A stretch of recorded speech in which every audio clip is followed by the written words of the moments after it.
ಇವತ್ತಿನ ವಿಡಿಯೋದೊಳಗ 7ನೇ ಲೇಖನ ಚೈತನ್ಯವೇ ಬಸವಣ್ಣನವರ ದೇವರು. ಬಸವಣ್ಣನವರ ದೇವರು ವಿಶ್ವದೊಳಗ ವಿಶಿಷ್ಟವಾದ ದೇವರು. ಆ ದೇವರು ಮಂದಿರದೊಳಗ, ಮಠದಾಗ, ಮೂರ್ತಿಯೊಳಗ ಅಥವಾ ಕೈಲಾಸದೊಳಗ ಇಲ್ಲ. ಅಗಮ್ಯ, ಅಗೋಚರ, ಅಪ್ರತಿಮ ಮತ್ತು ಅಪ್ರಮಾಣನಾದ ದೇವರು ಚೈತನ್ಯ ಸ್ವರೂಪಿ. ಅಂಗವೇ ಆ ಚೈತನ್ಯ ಅನ್ನುವಂತ ದೇವರ ದೇವಸ್ಥಾನ ಆಗ್ಯದ. ಲಿಂಗಾಯತ ಧರ್ಮದೊಳಗ ಅಂಗದೊಳಗಿನ ಚೈತನ್ಯದ ಹೆಸರೇ ಲಿಂಗದೇವ. ಆ ಲಿಂಗದೇವ ಅನ್ನೋದೇ ಅರಿವು. ಲಿಂಗದೇವನ ಕುರುಹು ಇಷ್ಟಲಿಂಗ. ಲಿಂಗವಂತರು ಮನಸ್ಸನ್ನ ಶೂನ್ಯ ಮಾಡಿಕೊಂಡು ತಮ್ಮೊಳಗಿನ ದೇವರ ಜೊತೆಗೆ ಕೂಡ್ಲಿಕ್ಕೆ ಇರುವಂತ ಸಾಧನನೇ ಈ ಇಷ್ಟಲಿಂಗ. ಅರಿವು ಹಿಡಿಯಂದಡೆ ಕುರುಹು ಹಿಡಿದರು ನೋಡ ಅಂತ ಶೂನ್ಯ ಸಿಂಹಾಧೀಶ್ವರರಾದಂತ ಅಲ್ಲಮ ಪ್ರಭು ದೇವರು ತಿಳಿಸ್ತಾರ. ಲಿಂಗವಂತ ಧರ್ಮದೊಳಗ ಅರಿವೇ ಗುರು, ಆ ಗುರುವೇ ದೇವರು. ನಂತರದವರು ದೀಕ್ಷಾ ಗುರುಗಳು ಮತ್ತು ಶಿಕ್ಷಾ ಗುರುಗಳು. ಲಿಂಗಾಯತದ ರೀತಿ ನೀತಿಗಳನ್ನ ತಿಳಿಸ್ತಾ ಧರ್ಮ ಪ್ರಚಾರ ಮಾಡುವವರು ತತ್ವಜಂಗಮ. ತಮ್ಮೊಳಗಿನ ದೇವರಿಗೆ ಶರಣಾಗತರಾದವರು ಹೊರಗಡೆ ಎಲ್ಲಿನೂ ಕೂಡ ಶರಣಾಗತರಾಗಬೇಕಾಗಿಲ್ಲ.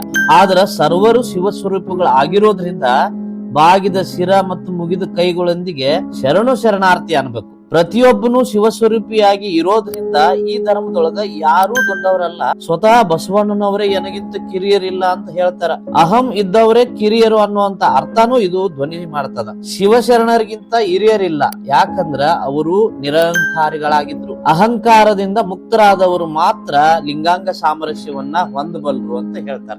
ಲಿಂಗವಂತ ಧರ್ಮದ ಗುರಿ ಲಿಂಗಾಂಗ ಸಾಮರಸ್ಯವೇ ಆಗ್ಯದ. ಮಾನವರು ಅಂಗ, ಮಾನವರೊಳಗಿನ ಚೈತನ್ಯವೇ ಲಿಂಗ. ಲಿಂಗ ಇರೋವರಿಗೆ ಅಂದ್ರ ಚೈತನ್ಯ ಇರೋವರಿಗೆ ಅಂಗ ಇರ್ತದ, ಅಂದ್ರ ನಾವು ಇರ್ತೇವೆ. ಚೈತನ್ಯ ದೂರ ಆದ್ಮೇಲೆ ನಾವು ಇರೋದಿಲ್ಲ.